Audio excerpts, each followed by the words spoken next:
Hello and welcome back to the Basement Podcast. That is John Adams, and I am Thomas Jefferson. Happy 4th. And this week we are recording from hold on to your butts on this one, the Flaming Fingers fireworks tent in the Have Mercy Hospital parking lot, which is sandwiched between the Suspicious Minds psychic shop and the a little less conversation, a little more matrimony wedding chapel, which is, of course, across the street from the Heartbreak Hotel. That one was a little too easy. But all of that leads into this. Adam, with the 4th of July coming up, what is your best 4th of July memory? Well, you're already laughing at me. Even Grandma's not going to get every reference in there. Literally, no They're one's all gonna... Elvis songs. I How is understand. that difficult? But do you think that How is Grandma... three Elvis songs? That's it. No, four. Well, no. You don't Three even know. You songs don't and then even know. Have Mercy is it. Okay. You don't even know how many references you made in the one. and no, Elvis is right up Grandma's wheel. Actually, I don't know if Elvis is up Grandma's That's my wheelhouse. point. That's exactly my point. Is did Did Grandma? Grandma listen? Okay, did Grandma listen to Elvis? I think is a Well, very important question. let's put She it on would the have list. been, she would have been in her 30s at the height of Elvis mania. I, I'm saying, yeah, not really seeing it No, coming out of our sweet, kind, very conservative grandma, but I'm gonna say grandma got into Elvis. She swung her no, hips a no, no, little no, bit to no. If Elvis. she's gonna look, if she's gonna follow a band during that period, it's gonna be the Beatles for It's obvious I reasons. mean the British And invasion. Yeah, there is she a being from Scotland. Yeah, I'm sure there's a little bit more of a draw to those bands across the pond for and sure. the hip swinging of Elvis, she's not gonna go for, and she's not going for the Yeah, Stones either. It's the yeah. Beatles or no one. I'm gonna predict that now. All right, we're gonna have to get Grandma on the show and ask her just straight up, Grandma, Elvis or Beatles? And that's gonna be a social clip. I think I'm just gonna point a phone in her face and say, "Grandma, Yeah, Beatles or Elvis, go." yeah, yeah. And what's going to be really surprising is she's going to go on like a 10-minute monologue about some obscure artist. Yes. Neither one. Yeah. There was there was a band that turned all of Robbie Burns' poems into Literally going to songs, go. and I was that's who literally, she follows. I really was reading Bobby Burns during that period. I wasn't really listening to music. Uh, Yeah. okay. All right. Well, All right, it's that's something. Fourth of July. It's 4th of July. Do you have any best 4th of July memories? Best Fourth of July. So, I seem to remember, and you can correct me if I'm wrong, because I have a pretty hazy I memory of our will. childhood. Yeah. But I seem to As, remember, as do I. There's something wrong. We have blocked out for some reason our childhood. Now, I have very good memories of our childhood. yeah, Like yeah, there's a lot of like I had a really good childhood. I just don't remember much of it. Like my wife's talking about like I remember when I was 4 years old and this happened exactly this way. And I was like, what? How do people remember that stuff? I have a theory on that we're not going to get into in the show. Yeah, But not in this uh, show. No, uh, with your therapist. Yeah, I'm sure you can yeah. dive into the Well, depths of that one. the only one that I really remember, and this is just a specific memory, is you punching Michael Holtzhauser in the face while we played street Well, hockey, yeah, and no, he I had a did definitely helmet did that. I on. don't think that was a 4th of July memory, No, no, but no, no, you're just no. saying that one's rattling around in That that is compartment of childhood in your That is one brain. of the Yeah. more vivid memories I have of our childhood of you Yeah, punching yeah. Michael Holtzhauser in the head, and he had a helmet on, and he still cried. Yeah. Oh, Yeah, I punched him right in the face mask, is what I did. He went down like a sack of potatoes, if people still say that. If Michael Holzhauser is listening to this, no ill will, dude. We're cool now. You were a little punk when we were playing hockey, but it's all good. I'm sure you're very successful in life, so it's great. I'm sure we're all better for it. We Anyway, are. Everybody's all better for it. 4th of July, go. 4th of July. I seem to remember us going to the Portage Public Library for 4th of July. There was like a hill on the side of the Portage Public Library. Was it the library or was it Portage Central? It wasn't Portage Central. It Well, was the library. they were launching them from Portage Central. Oh, they were probably Pretty launched. sure. Yes, they were probably launching them for Portage Central. But I think Oh, from you what say where we were sitting was the Portage Public Library. right. And Yes, around that area. Yeah. the only thing that I recall now is like, isn't that hill now a cemetery, which I find ironical, but that's I mean, Is I don't it? I don't really Is the remember library not there? the library's there. I just think they turned that hill into a cemetery. I don't know Oh, why. okay. The only All right. other thing that's like comes to mind first, like serious high school girlfriend was my first is South Haven. Like for Fourth of July is like the time we got together. South Yeah. Haven was big. South Haven is the South beach Haven, town. big fireworks. Like they South take Haven. their fireworks seriously. So for context for everybody, South Haven is like the beach town, kind Yeah. of in Southwest Michigan. There are a number of beach towns, but like South Haven is sort of the one that all the people from Kalamazoo go to. Yeah. South Haven is kind of like a quaint little beach town. It's very nice during the summers. We go Yeah. very often, but they have a big Fourth of July celebration, and everybody goes to the beach and they dig out trenches, and that's the one that I Fireworks remember. from the pier, Yeah. very picturesque. Fireworks over the pier, over the And lake. It's pretty nice. the only reason I remember that one specifically is because I pretty sure my first car ever was a Mazda 626, a red Mazda Solid. 626. And I Yeah, think solid first the car. only reason I bought it, and I bought it from a place called Auto Ria, which which should have been a sign because that car did not last 6 months. The the transmission blew on it, What and kind of branding is Autoria? well, it's Who funny. came It's up with funny. that name? But then, what suckers are buying cars from there? You, My you dad. are. No, no, no, Yeah. no, no. Our dad. Our dad. Happy Okay. birthday, Okay. dad. No. And you know what's actually more funny about that story is we bought the car from Auto Ria. I think 6 months later, the car's transmission blew, which we had to go to an On schedule.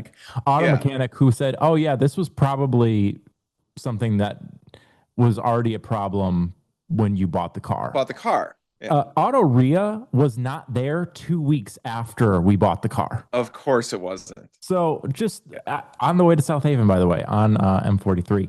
But the only reason I bought the this is a long story, just to get to a really stupid thing. But I only bought the Mazda 626 because it had rotating fans in the front, so you could press a That's button pretty cool. and the Yeah, yeah, fans that's would pretty go cool. back and forth. That was really cool. Yep. I drove out to South Haven with my friends, and I'm pretty sure I got out of the car and the key was still in the ignition. The car was running, and I locked the door because I think it was a manual lock. And we had to get somebody, a mechanic with a jib, to come out. I think he charged us like $150 just because it was Fourth of July. On 4th of July, I was gonna So say it's selling umbrellas when it's raining, man. yeah, Yeah. that was the only thing that I don't I guess Fourth of July just doesn't come to a lot of memories for me. Like it's Yeah. kind of all blurred together Well, now. I mean, that's kind of where I was going with mine. So it's like I asked the question, yet do I have a lot of 4th of July memories? No. But the part of that reason though is like our dad's a doctor and he hated the 4th of July Yeah. because people are blowing their hands off, they're blowing other appendages off as well. And dad's got to go reroute all the blood vessels Yeah. to get this person functional again. So he absolutely hated the 4th of July. And I think that just got transferred down to us a little bit. So I remember a lot of 4th of July's being in bed by 9 o'clock, Yeah. like any other night. Like it was just not a special night or occasion for us. And so that's why I'm like, I don't remember much as a kid. I do think my very first memory, though, comes from 4th of July. Now, the details on this, I think, are pretty airtight in my mind. Mom and dad dispute this to this day whenever I bring it up. But we were living in St. Louis at the time. So fairly special that you go, there's like a little hill, little like grassy area out in front of the arch, and they shoot fireworks over the arch, which is incredible. And that's why I think it was so vivid and so incredible. That was one of my first memories ever. The issue was it was raining that night. Mom and dad were not prepared at all. Like this is like not millennial parents that bring like their entire house with them if they have one child, just in case like any emergency happens. So like they have the wagon, they have 5 backpacks, like they have 18 blankets on them. They didn't bring any blankets. I brought my blanket that grandma made me, my powder yellow blanket with butterflies on it. That's my blanket. And they're like, well, we don't have a blanket, so we're just going to take Andy's and sit on Andy's blanket. I lost my mind Yeah. about this as a 4-year-old. Like, you're not a three or 4-year-old. You're not taking my blanket and sitting on it in the rain. Like, get out of here. So I think I started screaming. I think I started crying. I ran away, and for a 3 or 4-year-old, that's like, running over to the bushes kind of thing. But I was definitely very upset about that. Still remember the fireworks over the arch, which is pretty cool. Um, I mean, more as like an adult. I remember some South Haven, going out to South Haven.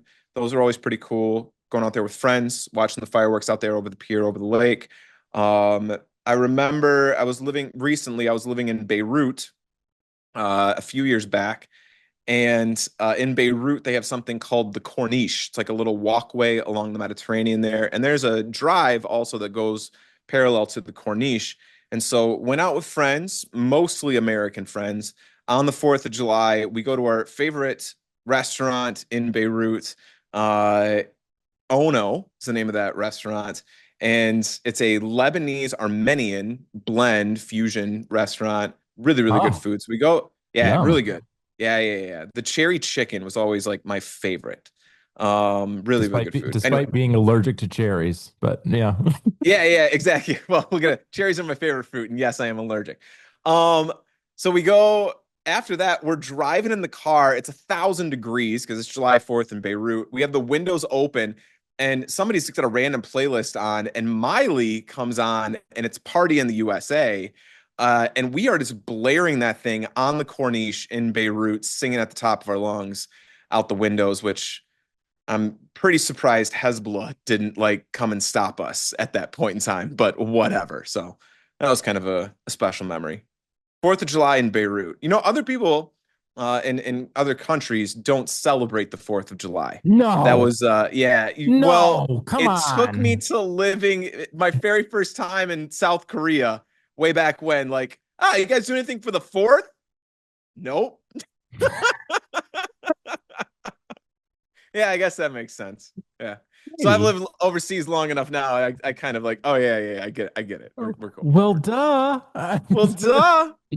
um, I think living out. So I live in Santa Monica now, and I think the one cool thing I did work in Joffrey's in Malibu for a stretch during college, and the cool thing about living out here is you can see up and down the coast. And on the 4th of July, working at Joffrey's is overlooking the ocean. You can see about 10 different fireworks shows that are going all the way down That's Los kind of Angeles cool. coast, Yeah. which is cool. But I mean, not to prolong this open any longer than it needs to be, but And it's already way too long. Yeah, go hey, ahead. why hasn't the firework industry really evolved? Like the fireworks that we're seeing What do tonight, you want? or not tonight, tonight's the second, the Yeah. fourth. Some places might be shooting them off tonight for Dad's But, birthday. Yeah, go well, the ahead. ones that we're going to be seeing this weekend, they're kind of similar, if not the same. So the Then, ones you saw 40 years ago and 100 years ago, maybe? yeah, Yeah. like I don't know if there's been a lot of evolution now. We've seen a couple like shapes, right? And like Yeah. the weeping willows are my favorites, and I like those too. those Yeah. seem to get a little longer every year. But where is the fire dragon that we were promised in Fellowship In of the Lord of the Ring? Rings. Yeah, Absolutely. Yeah. I'm waiting for that. Why have No, we I'm not I'm there? 100% with you. Two things to say about the evolution of fireworks. One, we are not experts. Three things to say. Number one, starting with this, we are not experts on fireworks at all. Go back to we weren't allowed to celebrate the 4th of July as children because our dad was a doctor. Number Right. two, I B. think the That's B. Japanese, We're on B. But yeah, if you go on YouTube and type in like Japanese fireworks, I do think the Japanese have started kind of dabbling with some like next gen stuff in fireworks of because their course, firework shows are just like pristine well, the and Japanese are perfect. just So better than us. They're just better than us. yes, and Yeah. absolutely everything for sure. So again, I don't know enough, but I know there's some YouTube videos out there with some Japanese fireworks. So go look those up. Number three is I like the ones, and I think this is kind of a next step, an iteration or an evolution of the firework industry is synchronizing all of the fireworks to music. I do remember being at Arlington Racetrack one 4th of July. They have a fireworks show after the races. And the one that I remember the most was Adele's Skyfall. And they coordinated all of it to the song so that it's perfectly going off to the beats. And it was beautiful. It was all like silver and gold fireworks. And it was very, very memorable just because it was perfectly synced to the music. It had a lot of the Weeping Willow, like silver and gold everywhere, which that's cool to the song Skyfall. So I think if you're looking for the evolution of fireworks, I think putting music to and coordinating it with the music, I think that's where people have gone. But I'm totally with you, as we should have dragons that are floating through the sky by Yeah, now. I agree. I'm not a big. I don't know if I like the drone shows. I think the alternative now is like drone shows. I don't know. I want fireworks. I want explosions. I'm an American, and I want But if you want the explosions. dragon, no, no, no. I think you're asking for way too much. I don't think you can make it. Really? You think so? Yeah.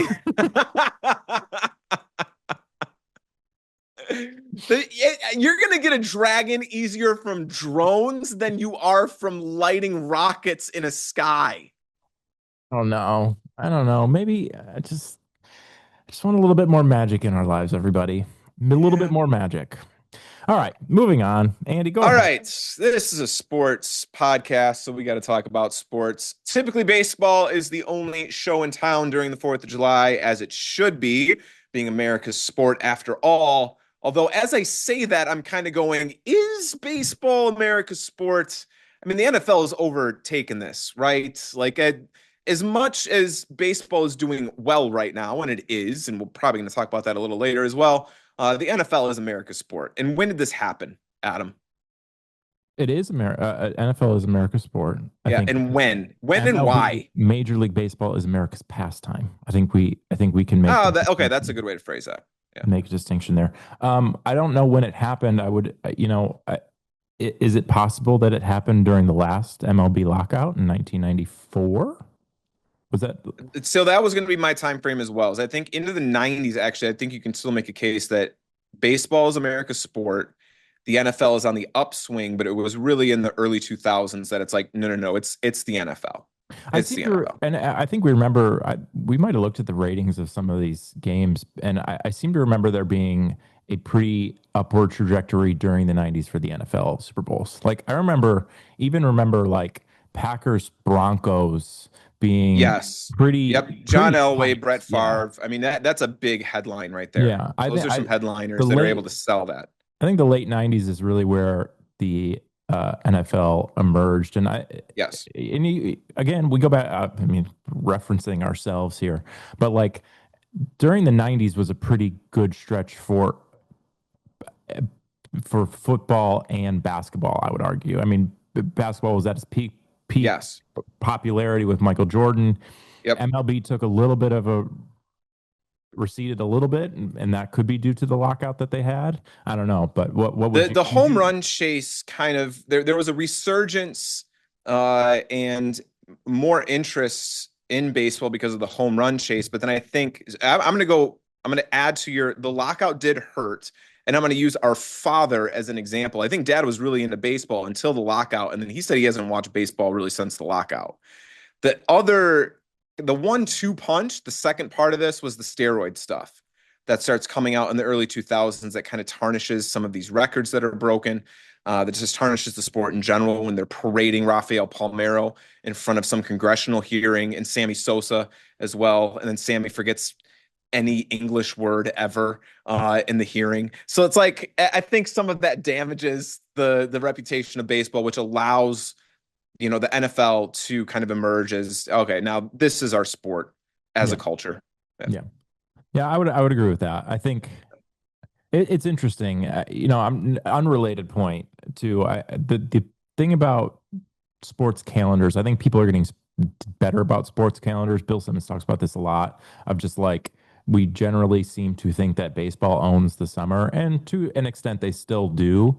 But for example, the NBA free Right. agency is going. I mean, I don't know how much of this is Right. actual real, how much is actually real, or just fueled by social media. But like NBA free agency seems to get better, bigger every year. Now, I will openly wonder if the NBA worries that the off season appears to be more exciting than 90% of the regular season, but that's for another podcast. And the NFL just seems to be ever present. I mean, It's a year-long industry now. right. It is a year-long industry, and that's where baseball had the leg up on all these other sports, playing a 162 game season and then a month-long postseason as well. They are taking up about 6-7 months of your time.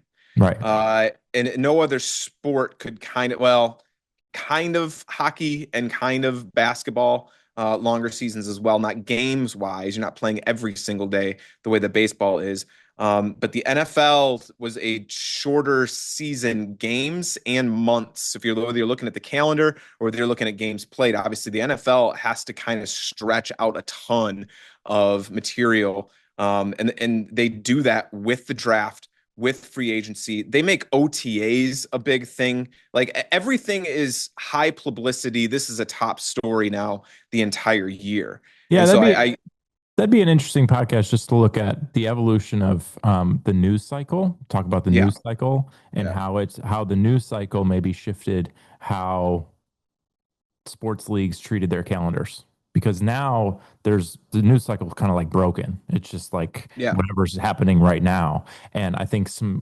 NFL did a really good job of just capitalizing on that change in news cycle of just like what's happening right now. Let's just make a big deal of whatever's happening right now. Yeah, and I don't think that happens without the advent of the internet. I mean, the internet allowed a year-long news cycle to happen. Oh boy, here we go.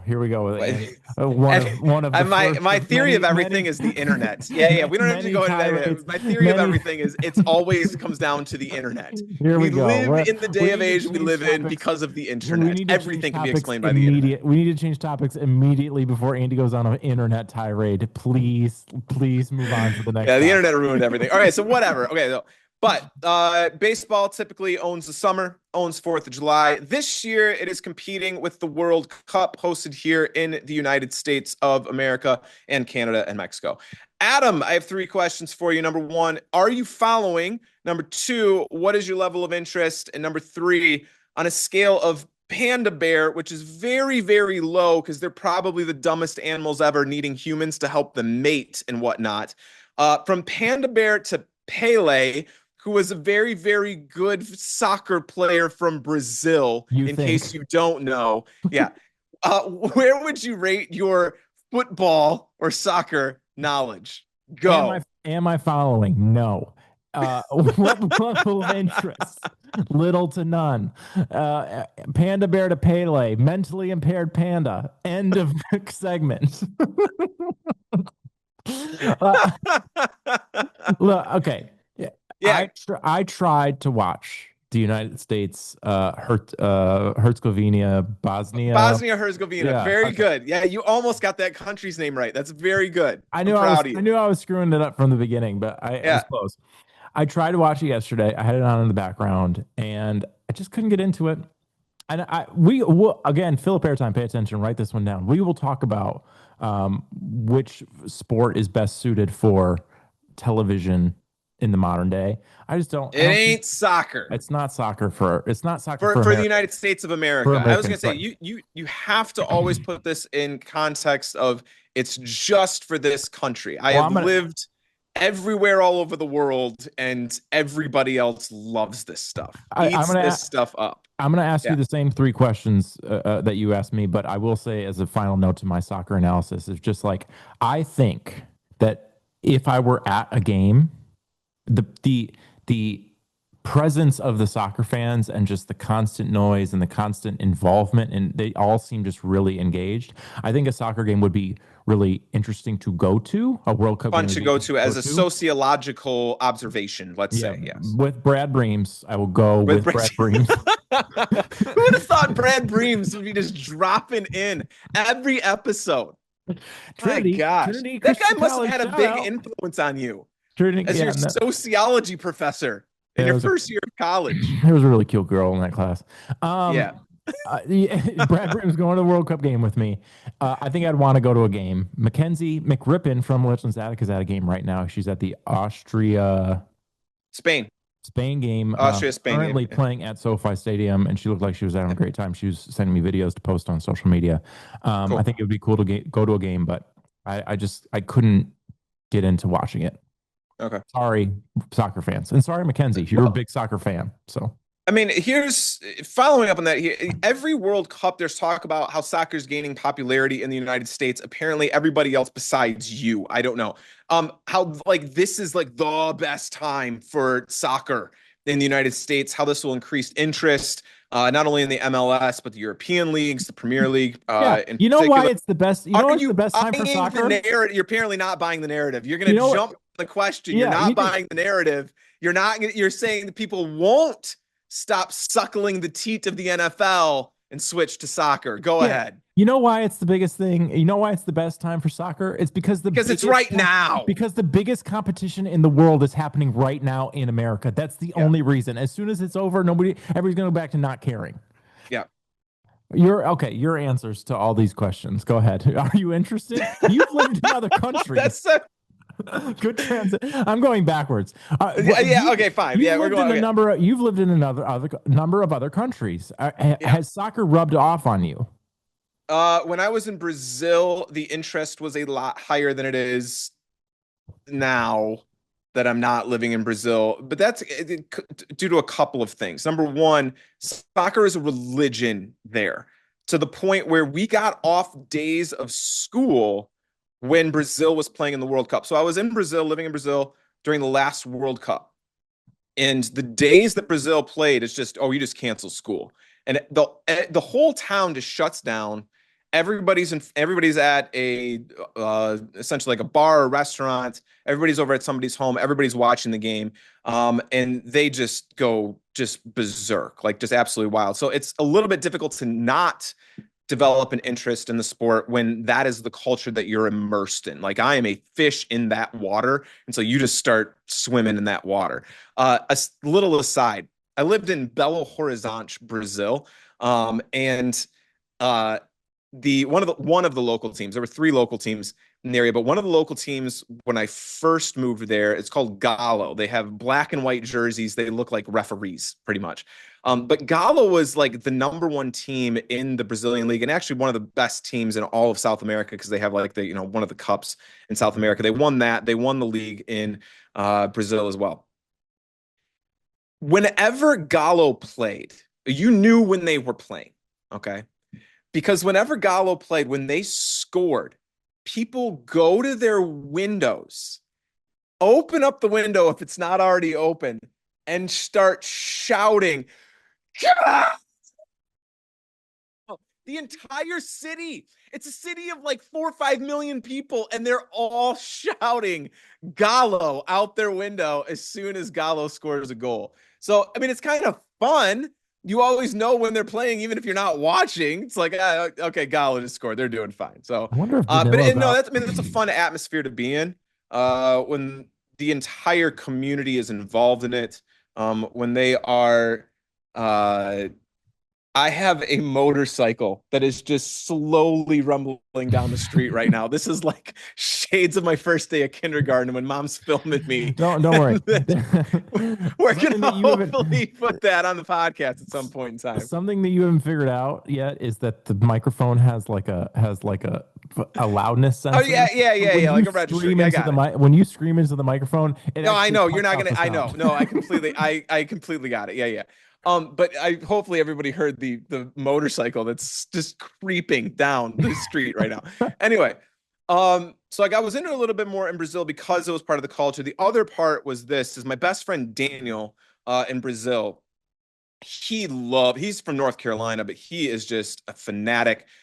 He's a big Arsenal fan. And whenever Arsenal would play, Daniel would clear out his calendar to go watch the Arsenal games. In fact, I remember being out a couple different times. Like we're in the middle of like dinner. We are in the middle of dinner at a restaurant, and Daniel goes, "I have to leave right now because the Arsenal is playing." And I'm like, "Dude, you gotta reprioritize some stuff here." But that's how dedicated he was. That's how committed he was to this. I did like watching the games with Daniel because Daniel, he also coached soccer. And so it's almost like Daniel would be like standing up at the TV and it's like pointing to things and explaining everything along the way. It's almost like he's coaching me watching the game. And so I kind of did appreciate that. And you get into it. When you see somebody love something that much or into it that much, you just you just naturally go, yeah, okay, I kind of get excited about this. They're able to tell me the ins and outs of this in a way that I've never heard before, never thought about before. And so you just naturally get a little bit more interested. All that being said, now that I'm not living in Brazil, no, I haven't been following along that much, watched a couple games here and there. People in the Czech Republic, where I currently now live, like they're pretty into it. The Czech Republic did have a showing. They lost all of their games. Their team is absolutely terrible. But we got a very diverse international community, and so you got a lot of people representing whether it's Spain, whether it's England. We had a couple Scots as well. They were pretty excited about the Scottish team being in. So there's a little bit of excitement, but I didn't get as involved as I was in Brazil, where it's a religion. Yeah, I mean, and to your point about we've heard this over and over and over again about how, man, America's going to be so into soccer now. Soccer's on Yeah. the come up. It's Soccer's no, on. it's not going to happen. It's not going to happen. Look, there's so many good stories coming out of this, and you read a lot of positive stories. I think, whether it's like the Tartan Army, the Scots are fun. They drank the Sam Adams tap house out of beer. They drank almost all of the Samuel Adams in all of Boston, which is incredible. You hear the stories about the story. Those are our brethren. Those are our people. Yeah, Yeah. those are all our cousins, by the way. Yeah. But no, the stories of hospitality and goodwill across the country. I think the non-media covered part of the US is representing itself well. But let's be honest, this is not a boon to soccer in the United States. It isn't our sport. There's too much. This is an odd thing to say, but there's like too much space, both like physically. I understand it's about the same space as a football field, our football field. But I kind of mean that like it's too spread out. It's too spread out time wise a little bit as well. There aren't enough breaks for commercials. And so I think all of those things kind of conspire against it to being a popular sport or having success here in the States. I think it's a break from the monotony of summer. I think like people like it because it's a novelty item right now. But it's not meant to be institutionalized, or this is not going to become the norm. Do you think that would change at all if the United States made a long run? Or do you expect the No. United States won their first knockout game. Do you Yes. expect them to make a run? I do not expect them to make a run. They will probably beat who do they have coming up in the next Belgium. round? They have Belgium in the next round, I believe. They will probably beat Belgium, and then they will meet a real soccer team and they will get bounced. Wow. Even We just lost all of our listeners in Belgium. Way to Yeah, go. hey, you're getting it raw and real on this show. Okay. I am not going to sugarcoat one thing for you. No, the United States is not a real soccer team, and they will get bounced after they beat Belgium. But okay, here even if they do make a deeper run, let's say they make it to a semis, let's say they make it to the finals. Miraculously, they make it to the finals. We're high off of soccer for a while. MLS numbers are actually up this year. Ratings are up this year quite a lot. That will carry over. There will be a carryover effect from the USA team having a lot of success in the World Cup. But I think you'll have a leveling out next year, or kind of a regression to the mean next year for interest. I think that what it always comes down to is like youth interest and participation in the sport. You can look at ratings. Ratings might be up, but I'm more interested in, did more kids sign up for soccer the following season? That's the number I'm concerned with, because youth participation determines and dictates how interested you're going to be in this sport your entire life. Yeah, and there has been a theory floated over the years of just like soccer is not as popular because all of America's best athletes play other sports. I'm not Yeah. sure I'm buying that argument anymore. I may have ascribed to that a few years back. I don't know if it matters. I think we've got a lot of great athletes in this country, and I think Yeah. there's plenty to go around. I just think, Yep. and there's plenty of great athletes on the United States team now. I don't know if it makes a difference if Russell Westbrook is out there playing for this. No. The United Well, I States mean, it's a soccer different team. skill set, different body type as well. Right. To your I'm point, it's saying like if they there's would have trained their a entire billion life. different athletes. There's a billion Right. different great athletes in the United States, and not all of them are built to play a particular sport or they would be able to compete in all of these other sports. They can't. And to your point about, the argument was assuming that if these athletes trained their entire lives to be soccer players, like they presumably did to train to be basketball players or football players, that they would be as good. It's absurd. I don't think that's Michael Phelps could train to be a marathon runner his entire life, and he would not be a good marathon runner because his body isn't built for that. He has short legs and a long torso. You need the opposite for a marathon runner. Well, that's kind of, you're cherry picking there. Michael Phelps, whose body was freaking built to swim, but whatever. I think the point. Use the extreme example to pull all the other ones along. Yeah, go ahead. The point remains that resources, right? It's just like countries around the world have academies, schools that are for education, but education in soccer. Like you hear about kids who are as young as what? They're in their single digits or early teens, and they're going to these soccer academies only because they are soccer prodigies. And we don't even have that for. We kind of have that now for basketball. We kind of have there are definitely schools like that across the states. There are basketball academies, there are baseball academies. Not for soccer is my point. I'm sure there are some. Not as many, and they don't probably get as many resources as they do in other countries. Possibly. We'd have to dig into the numbers on that. Not us. Dustin Shelves is probably going to have to dig into the numbers on that. Yeah. All right. Yeah. Despite the beautiful game making its presence felt in the U.S., baseball is still attracting eyeballs, maybe even more than ever, with the attention of the world fixed on the U.S. and the noticeable presence of soccer fans at these baseball games, such as the Norwegian fans doing the row at the Mets game, the Tartan Army at the Miami game. You can't. Yeah. No. Okay. There's too many things. First of all, did you see the Norwegian fans at the Mets game? Oh yeah. I was watching. They took over 2 sections. It was great. I loved it. The Mets Cubs doubleheader live that day. And that the Norwegians took over the outfield in the first game of the doubleheader. Yeah. And I remember thinking to myself, and I thought it was really cool. And I think Marquee, to their credit, which is one of the few times I'm going to give their flowers, is like I think they turned up the field mics for that game and they allowed the natural sounds of the stadium to play a little bit louder. Sometimes even the Norwegian fans drowning out Boog and JD's call of the actual game, which I thought was funny. There are two things that I just want to comment on that game. Well, I want to comment on the whole series, but I'm going to save that for a second. One, Magoo McGregor went out and interviewed like one of the guys from. Of course. You can imagine the Mets broadcast, because I did turn over the Mets broadcast to see how they were like handling this as well. They also sent somebody out there to interview him. And it's like, do any of you guys like know what baseball is? The guy's like, I've been to a baseball game before, but nobody else has. And I still have no idea what's going on. We just want to see some home runs. Yeah. And we're cheering for the guys in the white jerseys. Awesome. That's what I want. That's what I want. I was just going to say. What did T-Mac ask? Yeah, go ahead. No. Just, you can imagine how well that went. With her out there.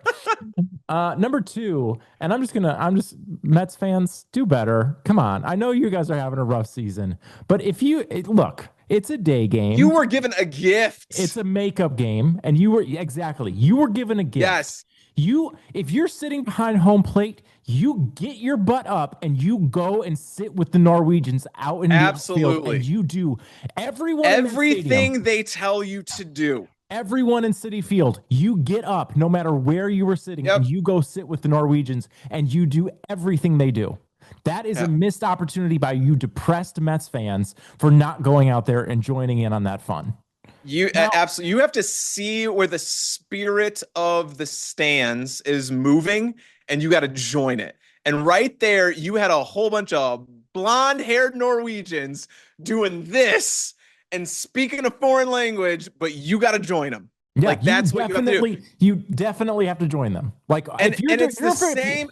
You're going to disagree with me on this point, but I think it's the exact same with the tarps off guys. Oh, God. You got to see them take off their shirts, and you got to go over there and you got to join them. No. I'm not. I love everything that's happening to baseball. I don't think that all of this participatory fan participatory action is going to carry over into next year if there is a season next year or beyond. But I do like the vibes right now across Major League Baseball stadiums of let's get a little bit more fan interaction here. The World Cup brought that in, the tarps off guys brought that in. You know, I'm all for it. you're I'm all all for for it. this is that we're putting college football atmosphere in a baseball stadium, and You're I you're can all deal with for it it. for about a year. You're That's all fine. for it, except you already admitted that you wouldn't join the tarps I off. would never join the tarps off guys because I am extremely embarrassed. I'm very self-conscious of my body, and I Yeah, would not take my shirt off in public. and for good reason. I am like a swim shirt guy at the beach. Like it's a whoa. It's I'll wear yeah. Trunks is fine, but back I to gotta the have a swim because I was made fun of a lot as a kid. I was very, very chunky, and that has stuck with me for many, many years. Wow, that was really sad. Those We got I tried yeah. to interrupt to get you off of it to not go down that, but you just kept going, and I just let the train continue to roll down the track, and that's your Yeah. fault. There's quite a Uh, bit of therapy in this episode still today. still going. Yeah, no, Um, we weren't allowed to celebrate 4th of July. I was made fun of a lot when I was a kid. Now I childhood wear memories are sun shoved. shirts at the beach. Yeah. Childhood memories Put are that back down shoved. in the put that away in the closet. Moving on. Yeah, no, back to the point is Mets fans, you're already having a depressed season. Why would you not take the opportunity to go Embrace out the and have a fun. little fun? I don't Yep. get it. I don't get it why you wouldn't do that. But that was a very, very cool game. And just that series, just a comment on that series. The Mets are so bad, and it's actually Yeah. funny. That the night game, Yeah. the second game, the second leg of the doubleheader, I think they made 6 errors, and it was just there probably could have been more. The Bench guy in right field, and Mets fans like Bench, right? Like he's a good young player. He kind of like jumped into the wall on one fly ball that he definitely could have caught if he was looking at the ball, but I think he just wanted to run into the wall. Like they looked hapless out there. There's They did not know what yeah. they were doing. There's a bit of Schadenfreude here. Like I relish the Mets being bad. So I have a massive grin on my face going, good. I love it. um, but I mean, I think it does beg the question of, well, there's a few questions. That's now just one here. David Stearns is not the guy, right?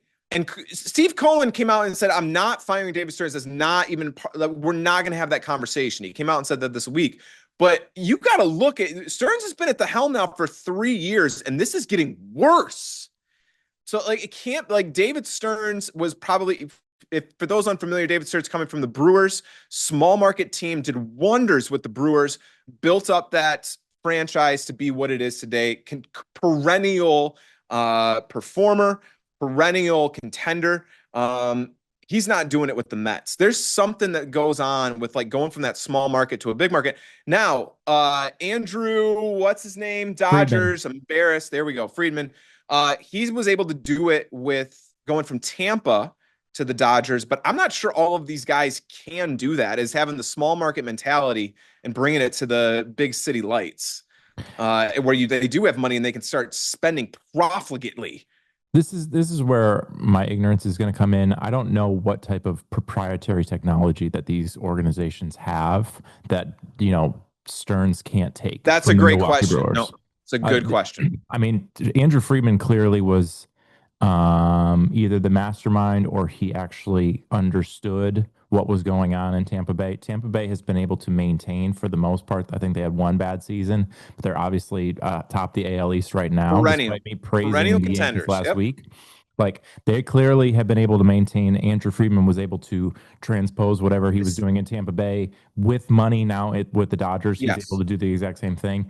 But I think there is some stuff within organizations that they're able to keep behind closed doors. And if they lose a guy like David Stearns, they don't really lose much You're because right. They the keep the primary proprietary information, and Stearns might be a little lost or adrift without it if he's not the one that had implemented that you to can't begin with, or necessarily doesn't know kind of the science behind it, let's you say, or the become a you numbers, how become to a crush numbers. right. Stearns now is appearing. Now I'm going to ask you a question after this. Stearns appears to be just a steward of someone else's work when he was with the Brewers, whereas now he And was and and being we brought into the Mets, and I don't know Yep. if he can recreate that. You know, if you're going from stewardship to being the guy, you need to have all the goods to be the guy. You Yeah. can't just be a steward anymore. But my question to this is like the GM role in baseball. And there's going to be an episode. We always say this. We say this in every episode like four Yeah, times. yeah. We got to stop it. We're not going to stop. Philip has We're, three legal pads of we're stuff not we're gonna get we're to not going to later. stop. Yeah, We're not going to stop. yeah. But there is an element of like the trigger is too fast, I think, in sports for a lot of these positions, managerial or GM. I think the trigger has gotten faster across sports in a lot of these positions. I do feel like the GM in baseball, though, is a pretty difficult job to turn around a baseball team in a short amount of time. So what is like what is the What's their runway? window? What What's is the yeah. appropriate time frame in which you give a GM for a baseball team to like turn things around? I mean, I think you I understand lose. your point about it gets worse with under David Stearns right now, but like I would give him more time. I mean, from a fan base, like what you can't go over 5 years. I think 5 years has to be your limit of like, no, no, no, no. You've had enough time, you've had enough resources to establish what you want to establish. Like, there's no fruit being born right now. With Stearns, a lot of it is, and I don't mean to bury this guy. We don't know enough to talk about David Stearns as a person slash even in his position. We don't follow the Mets the same way that we follow the Cubs. So I And don't we're mean to not be and we're not we've never been a GM of a baseball team. So And it's be, not like we can well, that I properly mean, there's evaluate. that minor detail that's in there as well. Um, but I have no idea what I was saying. Stearns has made some very, very questionable decisions. I think this offseason, even though they're spending money, this offseason seems odd. Marcus Simeon, I would not have brought him on. I actually like Marcus Simeon. I would not have brought him on and to play second base for them. Um, Getting rid of Brandon Nimmo, not now that was a clubhouse thing. I don't know if you know the story behind that. That was a Brandon Nimmo had very particular political opinions. Francisco Lindor and his wife have other political opinions, and they needed to go their separate ways. And so Wow. Brandon Nimmo was the one that was the one that was shipped out because Lindor has the fatter contract. But so there's a lot of other actually that's a point here is there's a lot of other things that are swirling around the Mets that this is not all on David Stearns' Well, shoulders. you didn't even mention the biggest one in Pete Alonso. I mean, I, Pete Alonso being another one, letting him go. Well, I think one of the biggest ones is when you have to work for Steve Cohen, that also was probably not an easy thing to do. Steve's probably going to get his way no matter what. Like when you have that big of a purse, like your voice is the loudest one in the room, and it doesn't matter how good of a GM David Stearns probably is. yeah, look, I've listened to a couple of Mets fans talk. I think it actually Zach Lowe, which he's normally talking about the NBA, but I think he does like a Mets corner every once in a while because he's a big Mets fan. I'm just like, the thing that they commented on was like going into the season, the Mets were talking about how good of a defensive team they were going to be. But you heard in spring training where they were putting guys in a bunch of positions that they've never played before. So Bo Bichette is naturally what do you play second base for the Jays? Shortstop, Shortstop, shortstop. and he's playing third base now. Like what you guys a bunch of guys out of position. The That more glaring thing to me, go ahead. that should not be that big of a deal. I don't Well, when you know. make six errors in a game, it That looks really one, bad. I mean, I take more of and again, because we're Cubs homers, the Cubs philosophy is like get an athlete out there, get a baseball player out there, and they can play any spot in the field. That's why you see Matt Shaw playing the outfield now is no, Matt Shaw is just a ball player. Javi is the best example of this is Javi's going to play ball anywhere you say. Javi could catch if you asked Javi Baez to catch. That's why he went to the All-Star game as a center fielder last year even though he's a natural, he started as a second baseman for the Cubs, transitions over to shortstop, and then moves out to somebody like I don't know if like I'm not buying the whole. Well, they got guys out of position. If you're a really good baseball player, you figure it out. Michael Okay. Bush wasn't a first baseman, and Michael Bush is now playing Gold Glove first base. I think the thing that I saw, at least in the 4 game set that they played against the Cubs, the pitching staff is just.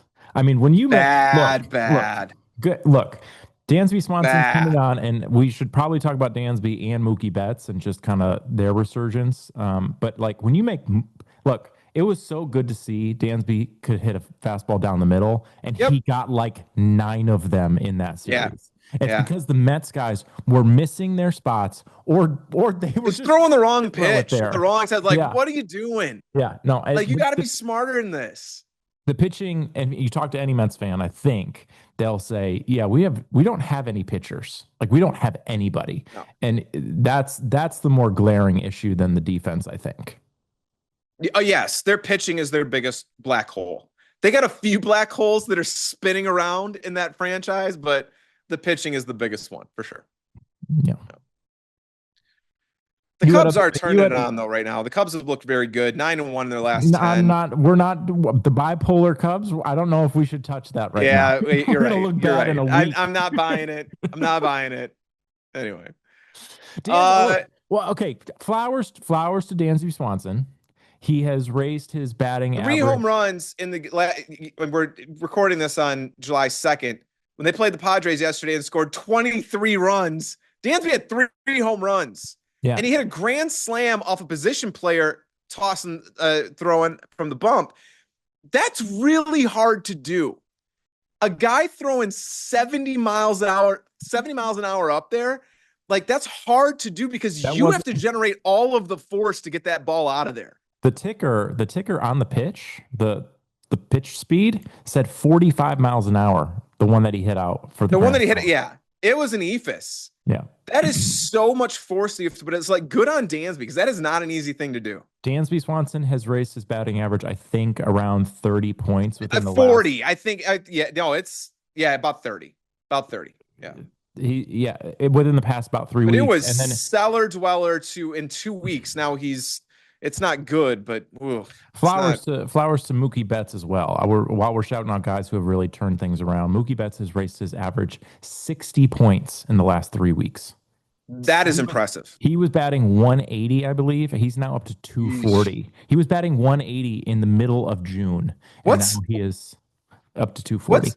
do you have an answer to the question of, and this, we are not the only people asking this because it comes up on every broadcast you watch. What's up with all these guys batting below 200? Like guys who are perennial all-stars, guys who can hit the ball, guys who've had great careers. You just named two with Dansby. Dansby's never been an offensive powerhouse, but Dansby can hit. Mookie has been an offensive powerhouse, as well as Manny Machado. Manny Machado's hitting below 200 as well. I think he's hitting like 176, 180. It's bad right now. I think What's your answer to all these guys? And there's more that you could list there. Is like, what's up with all these guys who just can't hit? I don't have any answers. I only have more questions. The thing that strikes me as strange about these guys I'm only going to look at 2, honestly, because I haven't done all the research. But like Manny Machado, I think he's hitting around 196 now as of yesterday. I think is what I saw. I thought it was a little bit lower, but okay. His home run total is 16, and his RBI total is like 48. Similarly, Dansby Swanson was hitting below 200 for the majority of the year. And he's still at 16 home runs. He has 16 home runs and 57 RBIs. So something that's confusing is like when they do hit it, they hit the ball when guys are on base. With guys on base, yeah. Which I don't know what that says. I don't know what it says about anything. Maybe it's just a victim of circumstance sort of thing, but like I cannot answer why a bunch of guys are hitting below 200, and I don't understand some of like the mismatch numbers here of like you're producing, but your batting average is extremely low. Yeah, and that's where like the sabermetrician dudes would come in and be like, well, we're looking at the wrong number. Batting average is an antiquated stat. We shouldn't even be looking at that. Let's look at weighted runs created. Sure. Those numbers might, or WOBA or whatever you want to throw out there. And I'm just kind of going, yeah, but batting average does tell you if they're hitting the That ball. number does say something. And by the way, this has been the number we've looked at for what, 120 years? 150 You years. can't train me out of Literally first stat they ever came up with in you can't baseball. you can't train me not to look at that number and judge a player going like, Yeah. yeah, I don't Yeah, know. this is just part of the game. You got to look at batting average a little bit. I think it's all the gravitation toward let's call it the Kyle Schwarber method. I think that Schwarber, I don't know if he was the first to kind of pioneer this, but he has by far been the most successful at this. Is I'm up there to hit home runs. I don't care if my batting average is 200.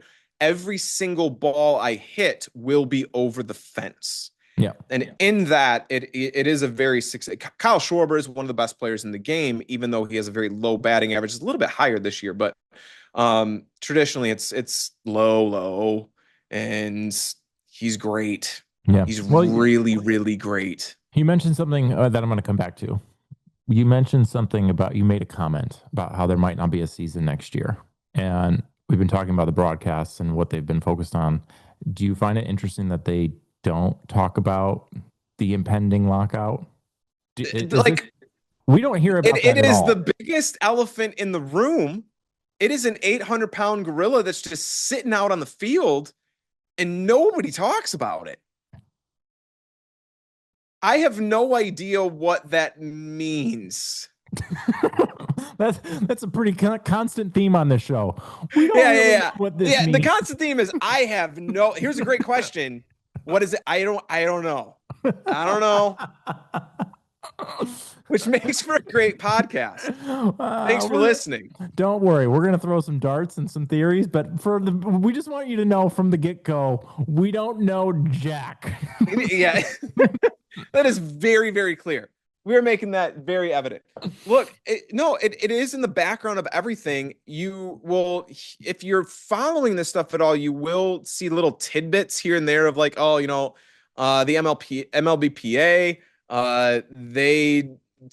They came out with a press release and said this. The league said that. Like, it's kind of press release back and forth stuff. Nothing is substantial. The lockout will happen. It's not like they're going to come to any sort of agreement before the lockout, which is December 1st, I believe. No, they'll go into a lockout and then they'll start negotiations. So maybe it's just we're in that odd like waiting period of like, we know we're going to get divorced, but we got to stay together for at least another couple months before the 18-year-old graduates from high school. I don't really know. Like, so maybe it's just like, just live with it, have some silence there, or like, to me, the silence is a little bit deafening, though, where baseball is in the middle of a moment and has been for, I would say, the past 5 to 6 years or so. Numbers are up, attendance is up, ratings are up.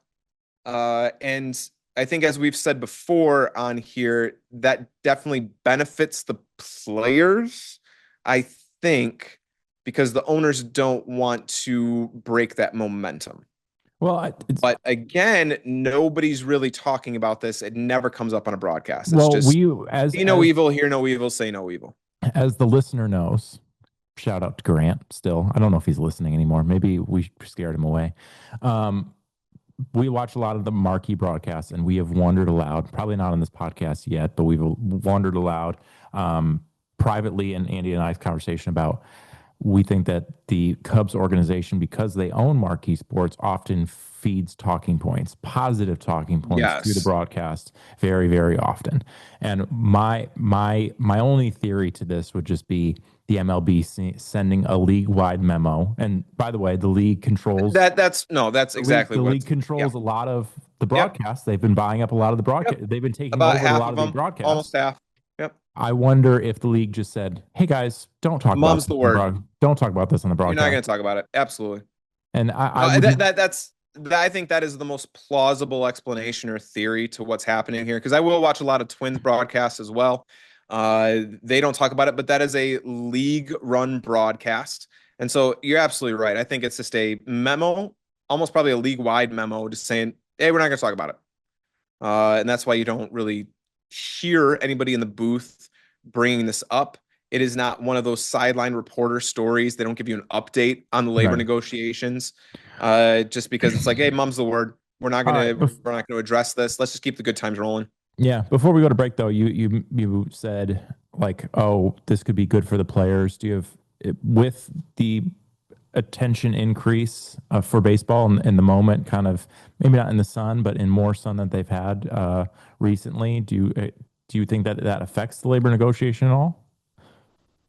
Yes, just because the players can point to it of like, look, you are going to sacrifice so much momentum. I know momentum is not a metric that you can measure with numbers. Well, you can actually a little bit. Is ratings and attendance and merchandise as well. You have you have a couple franchises that are worldwide brands now. The amount of traveling that I do and seeing Yankees and Mm. Dodgers hats literally all over the world, like you have a worldwide brand. You cannot.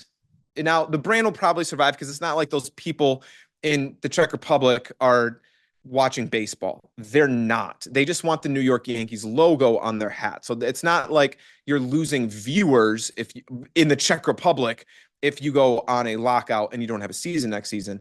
But it will hurt you downstream. I think the owners cannot break that momentum, or it is going to it will hurt them. It I will don't hurt know. I don't. them more than it will hurt the players long term. Yeah, I don't I know. think. I don't know. I don't know if I agree. I mean, I, I get your point. I just think that the owners are sitting there on the other side listening to this, like, oh, you're really going to sacrifice this. I'm sure the owners are like, you guys need to sacrifice too. Like, I'm sure they're playing the same card that the players are.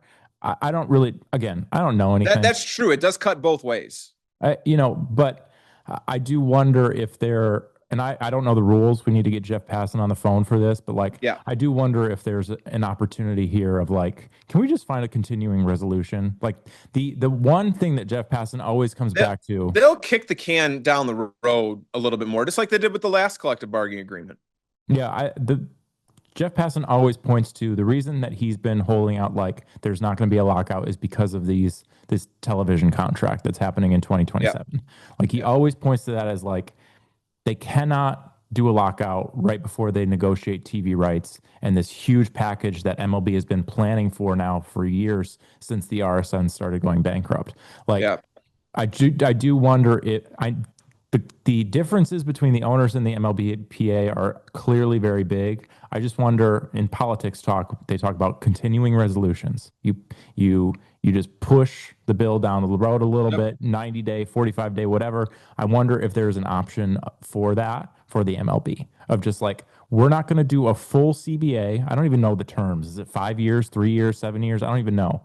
But like, I wonder if they just go, we're not going to do a 5 year CBA agreement. We're going to do a 1 year Two CBA year. or a 2 year Yeah. just as a stopgap until we get past this television rights Yeah. negotiation. Yeah. That is, I don't know all of the legality of that, but if it is even a remote possibility, they will probably pursue that. All right. Well, let's go to break, and we're going to come back with some more. Well, we did our pre Pre mid-season review. we did our So we're pre gonna mid do season the review. actual mid-season review today. We're going to do right after the break. As always, this episode is presented by Legends Attic in Claremont. We've got a lot of stuff going on. Check out our YouTube, which you can find this podcast on this YouTube page. If you're listening on Spotify or Apple, check out our YouTube page, Legends Attic. You will find this podcast as well as some other new things that we got going on. We're going to start some new series, including Mackenzie, who is just back from college, and we're going to do a really fun series with her. Just she doesn't know a ton about the card industry, about the hobby, so we're dubbing her McRippin. Her last name is Montgomery, although now that I think about it, it's more about Mackenzie than it is about Montgomery. McRippin, and she's going to be ripping packs all over. She's going to be ripping packs with all of our legends who come into Ontario Tower Buzzers. She's going to be ripping That's with fun. Steve Sachs next Tuesday. But that series is just going to follow her and what she's going to learn about the hobby. She's going to learn about Pokemon, which none of us really know about. She's going to learn about, all the different types of boxes and all the different types of like different iterations of cards. And there's going to be a lot of explainers. So if you don't really know anything about the card hobby, check into that series. The Adventures of McRippin is what we're going to call it. And then also, we're going to feature the ladies of Legends Attic. We're going to dub that one Lola. And that one's going to be a series just following the women of Legends Attic and really highlighting their day to day lives and just kind of the experiences they go through in our world. So, Legends Attic, lots going on the YouTube. We're going to be at West Coast Card Show in 2 weeks from now. We had a big LA card show a couple weeks ago, and now we're going to be at West Coast Card Show at the Anaheim Convention Center. That is July 16th through the 19th. So make sure to come by our table there, maybe do a deal. Christian Johnny, your boy Johnny's going to be there. So make sure to check us out there. And yeah, we've always got stuff going on. So make sure to follow us on the Instagram legends.attic. This episode is also presented by Oral Hershiser Chevrolet. Oh, Chevy. Oh, Chevy in Chino, California, at the corner of Central and Riverside. If you need a vehicle, go to Oral Hershiser Chevrolet. Bulldog is there. Quite often, you can catch him. You can buy a car from the Bulldog, 1988 World Series champion and World Series MVP that year. So there's a lot going on in our world. Oral Hershiser Chevrolet, thank you. Legends Attic, thank you. And now back to the show. All right, last week we did a pre-mid-season review where we talked about who is flopping or underperforming and who is punching above their weight or overperforming, and some oddities like the Diamondbacks who have reverse splits against sub and over 500 teams. This week, let's get to our actual mid-season review. And since we talked about the things that most gas bags like us talk about in a mid-season review, we're going to have to get a little creative this week. We can't match Jeff Passan for his wit, verve, and creative energy in coming up with unique mid-season awards. We don't have the time or the hair or the vocabulary and rhetorical skills, as I stumble over the word rhetorical there. That was not planned. That Jeff Passan does. But let's at least try to hand out a couple fun awards. All of them will be won by the Cubs players or Cubs broadcasters, because that is the extent of our knowledge, to be honest. And we're going to make some predictions about the second half of the baseball season itself. Adam, I'm going to start off with the Bill Shakespeare Couldn't Have Said It Better award. Now, we have a couple nominees, and you're going to tell me who should deserve this award. In the very same interview that PCA just threw every Dodger fan under the bus, he dropped this little tidbit. League minimum ain't too effing bad. I play the game because I like beating other people. PCA's going out there. He doesn't care what he's getting paid. It's like, no, man, I'm playing to beat people. That's what I got. That's what I'm doing. That's a good one. That is a good one. I like that one. Yeah. Last week after you mentioned, real quick aside, you did mention we need to start doing the coach or player interviews. PCA did a pregame interview against the Brewers before that series kicked off with Taylor McGregor, who I'm going to dub her from now on. He just didn't say anything at all. He did not. I saw that one, and for sure he was like, we play good baseball. Whatever. We need to redo that specific interview of just like, what did Pete actually want to say there? But go continue with the Bill Shakespeare.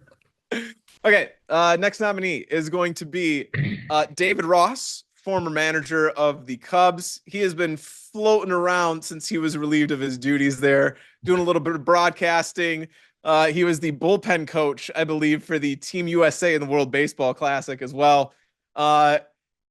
He was kind of asked, like, what's your plans here, David? And he dropped, amongst other lines, he was talking around this, but in the middle of it, he goes, I hope the Mets call me. Look, back channel, like have his agent kind of like is like, is there interest? No, just media. I hope the Mets call. I'm available. Here we go. I like David Ross. I do. I didn't like him as our manager, but man, I thought he was fine. Really, really wants a managerial job. Yes, he does. Every single he wants to be on the bench. Every single he was stumping job. for himself, and I think it was in the middle of that interview. He was stumping for himself. He's like, I learned a lot being in a big market, and I think I would just, I would take all those lessons and apply them to another big market like New York, like Queens, New York is pretty much what City he was Field, saying there. City Field. I got you. Yeah, I don't. Yeah. He's trying really hard, man. Yeah. So that's another Ugh. nominee. Next nominee is going to be Aaron Boone. This one was fairly recent as well. The Yankees are on a terrible skid right now. And obviously, Booney's going to be fielding a lot of questions about his team. And so, in a fairly recent ish post game interview, he drops this line: "That's what we do, baby. You've got to love this stuff. You've got to eat this stuff up. It's a sickness. That's what the grind is. We've got a really good freaking team." That was not edited. He said freaking there. We played crappy on this trip, kind of. It feels bad. Kind of pissed off, right? But it's what we do. It's what you signed up for. There's another category in our awards. Can we just nominate him for the they're taking the May games too seriously? Because Boone, Oh, yeah. I cannot stand Aaron Boone, and No, this I'm all epitomizes for him. it. I'm all for the Brett Gardner smashing the dugout roof and breaking it and being like, "My guys are savage out here," yelling at the ump. Uh, I love it. yeah, I could I do love it. less. But that was eloquent, is what that was. I could do You less gotta. with Aaron Boone. That's what we do, baby. You've got to love this stuff. Anyway, Yeah. Mm. um, there is a pitcher for the Boston Red Sox, rookie, 23-year-old. Uh, the whole you got to listen to the whole interview, which I don't know if we can like put video in here, depending on I copyright everything like that. But Peyton Toll, pitcher for Boston, says he's getting asked a lot of different random questions, and I think he's just up there riffing.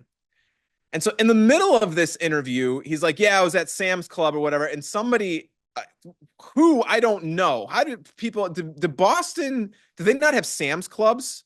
It must all just be Costco, whatever. Hmm. But this guy goes, so he goes, one of the interview goes, "What's a Sam's Club?" And he's, "Sam's Club? It's like Costco. They've got a $1.50 hot dog combo there."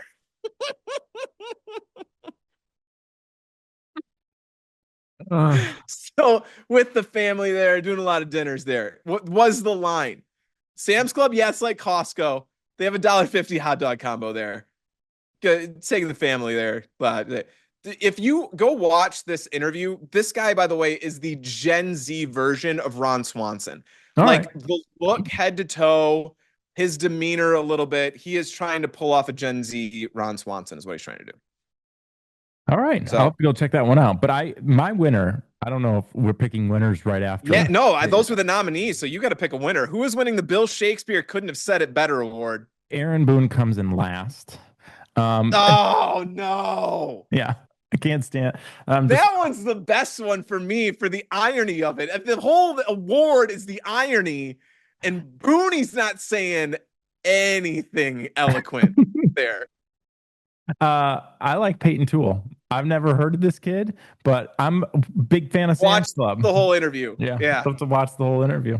We might have to, Yeah, they have a maybe dollar we can fifty hot dog maybe we combo can there. sneak in a little snippet of the interview underneath the copyright laws. Let's Yeah. try to do that maybe. I think isn't there a window you can like it's like 20 seconds. You can put anything out there for 20 seconds. So all right. So your award winner is Boone.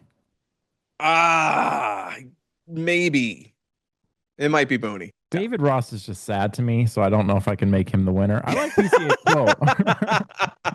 I like PCAs. I'm just looking for a date. Yeah. I'm really eligible. I have a job and I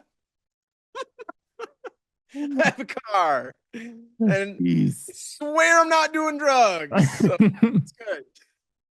Yeah. All right, next You're category. gonna get it. All right. The next category is you are taking May games way too seriously. We need now this award was made up for there's really only one candidate There's here. one There's only one candidate. nominee. I mean, we can kind of put some others in here if we want to or need to. But it's the Abner Uribe crotch chopping the Cardinals dugout after striking out, I think it was Nate Burleson. And like everybody's kind of going, huh? Dude, it's a you should see Nate Burleson's face. What? No, He no. challenged the pitch. I mean, it was like a low pitch, and it's just like, what's happening right now? Like, dude, Abner, you're taking a May game Well, way too. I know it's an in-division rival here, but no, I didn't no, even you don't see need this. this. I didn't see this when it happened. I only saw this recently when the Cubs played the Brewers, and Brewers, and they brought it up because he they got brought it up. suspended for it. Yeah. Rightfully so. He should have got more than one game, to be honest. Like, only for the ridiculousness of it. It's Yeah. like, oh no, man, no. That's you don't need that. You don't need Man, I did that as a kid all the time when we were wrestling in the basement. So I understand. I relate to his desire to do the gesture. Like that was the thing that the 1-2-3 kid Yeah. did, and then DX. Yeah. Not that DX was really around when we were wrestling in the basement, but Yeah. 1-2-3 kid for sure. So I definitely get. I think Steven Buss did it a lot too. Shout out A Steven. lot of crotch chopping. Yeah. Yeah. So I get it. I get it. I just don't know if I would do it on a major league baseball team. I think I could restrain myself if I was a professional. Well, and there's video of like Pat Murphy. He's coming back into the dugout, and Pat Murphy, Lord knows, he had some very salty language, and there were many expletives of "we don't do that here." Yeah. But I in would Pat's not- more colorful flair. He only You got know one that actually, I want to be a fly on the wall of the Brewers dugout when he comes back in and just be like, I want to see what Pat does with this. He one. only got one game for that. I thought they said that He only got one game. Well, and I think they were talking about on the Cubs broadcast too, is like, because that was like the Apple TV broadcast, I think is actually what it was. Is he pitched 4 days in a row, and then they said, okay, he can serve his 1-game suspension now. For some reason That should not be allowed. I thought for some reason they said it was a 1-month suspension. I don't know. No. 1-game suspension. I think it deserved a month. I think it deserves a month as well. Yeah. Dude, for taking May games way too seriously, you can't play during June. Okay. Like, that's just what your punishment is. It's just a funny thing because, like, isn't he kind of good? Like, he's been good for a couple of years. And it's like, he's good. That pumped up about, and to do that gesture. That just like, dude, I don't, okay. So in this podcast, I'm channeling Nate Burleson myself, going like, it's just going, huh? What's going on here? Really, that was our only. I mean, that was the only nominee for this category. I think you can do an honorable mention for Tommy Pham. Tommy Pham, just always taking things. It doesn't take out May games. Okay, hold on. We're gonna put Tommy Pham in this category. It doesn't really fit the category, but we're gonna put it. And this one doesn't fit for this year. It's a couple years ago, but it's the Tommy Pham punching Jock Peterson in the face during warmups over a dispute over fantasy football. Which birthed. Dude, you're taking May games way too seriously. Dude, you're taking fantasy football way too seriously. Which birthed one of the greatest interviews that a player ever gave. Oh, absolutely. And if we can put that interview on the show as well. Jock Peterson's comedic delivery during that interview is unparalleled. Which is totally unironic. You knew he was not trying to do it with any sort of tongue in cheek. Jock was dead serious. Oh, go look it up. If you are listening to this podcast, stop listening and go look up Jock Peterson fantasy football interview, because it is comedy gold. You have to know a little bit about Jock Peterson. Yeah. You gotta have a little bit of background. Just know it's a completely serious interview that he's giving. He is not kidding at all. That's Jock. That's Jock raw. That's just Jock right there. So Abner Uribe is going to win that one, but Tommy Pham, if we're bringing in some old stories, it's going to be honorable mention right there. Honorable mention for anybody who's taking himself too seriously. The award for a guy who takes himself too seriously. We're gonna carry these awards over year to year if we're still doing this podcast next week. Anyway, and if we're just gonna name this one the Tommy Pham Award, is like, dude, you're taking this way too seriously. The Tommy Pham Award. That's good. Tommy Pham Award. That's good. Our last award on the list here is the Getting Squeezed Award. This is the Little Squeezers Award. This is the okay. I like that. This is the Little Squeezers Award. First nominee is the St. Paul Saints, the minor league team for the Minnesota Twins, which is extremely beneficial for them to have. Essentially, it's your platoon squad just playing down the streets. Is there any other team that has a closer Triple A team to Can't the be. big league team? Can't be. Because Can't be. it's right down the street. I'm there right now. I'm in Well, Minnesota right now. wait, South Bend is now, it's not as close as St. Paul is to That's Minnesota. not the Triple A team. It's not the Iowa Cubs is the Triple A team though. I was just thinking of different farm system teams Yeah. within your, because I mean Ontario is the single A team, and the Dodgers will throw, their pitchers to Ontario as opposed to going to Oklahoma, right? Yeah. Yeah. But I can't admit, like, again, it's down the street. I will go to a Minnesota Twins game next week. I might go to a St. Paul Saints. We've gone to a St. Paul Saints game together. They're pretty fun. They're fun. But it's right down the street. That's So. Dave, or what was Dave? It's Dave. Not Yeah. Dave from Bemidji. That's a car talk call, but that's equivalent to that was the equivalent to what we heard. You might have heard my voice. I call Dave, into this local radio show quite a bit. Yeah. Yeah. Okay. I definitely We met Dave at a St. recognize your Paul voice. Saints game. Well, here's the thing. Don't throw Dave under the bus because Dave is listening to this podcast. Oh, well, he's one of our only. Yeah. Yeah. I'm surprised we haven't gotten a call yet. I'm surprised From I haven't Dave. gotten an email yet from Dave. Dave. Found you. Hey, you guys remember me from the St. Paul Saints game? Definitely. We reference Yeah, we you do. often. Anyway, so the St. Paul Saints, this is for the Little Squeezers Award, first nominee.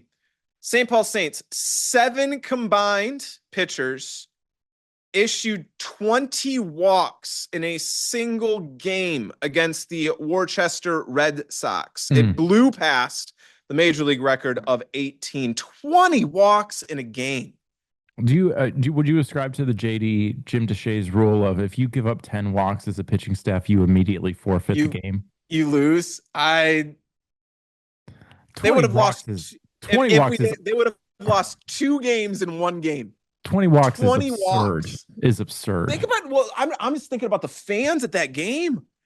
That is miserable to watch. Yeah.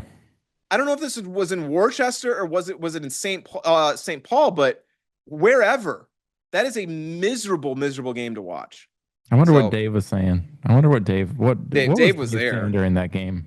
Just find the strike zone. Just throw a strike. How many people threw that one out there at the game? Just throw a strike. David is over there saying, I've been telling these guys, I knew this kid didn't have it. And he's saying about every single one of the strike.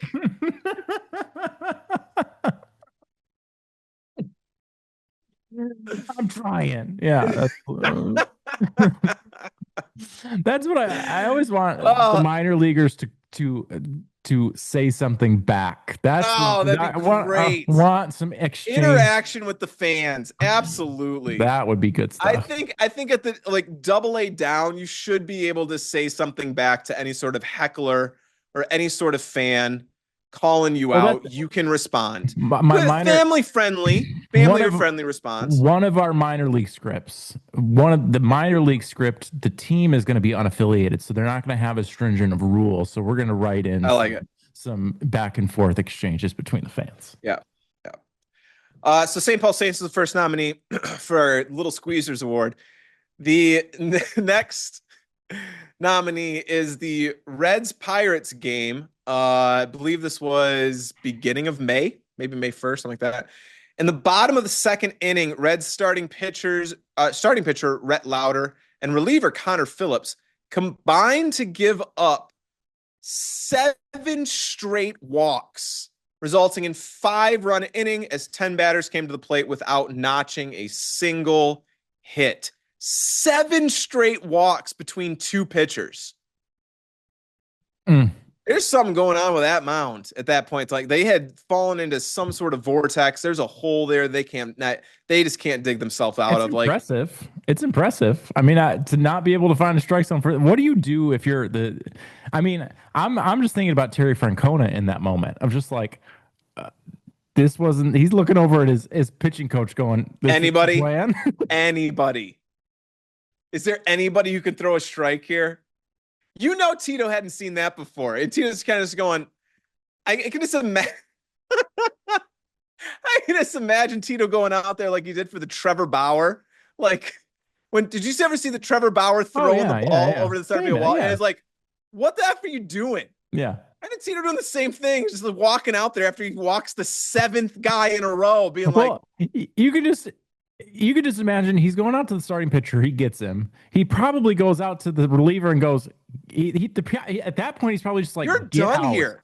get out. I do not want to see you anymore. Get out." He's probably so frustrated at that point. He's just like, "I don't. This. I'm done. Yeah, Go." we're done. You're done here. You're done. What are you doing? All right.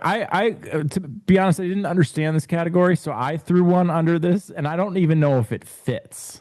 So I No, I might. mean the little squeezes is like it's a small strike. I'm getting squeezed, Blue. Getting Okay. squeezed up Yeah. there. I clearly Throwing didn't. so many walks, and I therefore the one that you threw on the sheet here, not sure if it's. But you know what? Go ahead anyway No, I'm with going to change it. I'm BPA. going to change it now because I'm going to throw back. I'm going to throw back. And I'm also not going to fit into this category, but I'm going to go back to something we talked about um, on the phone, not on this podcast, going way back to the first series of this MLB season. And I just want to shout out Mike Maddox.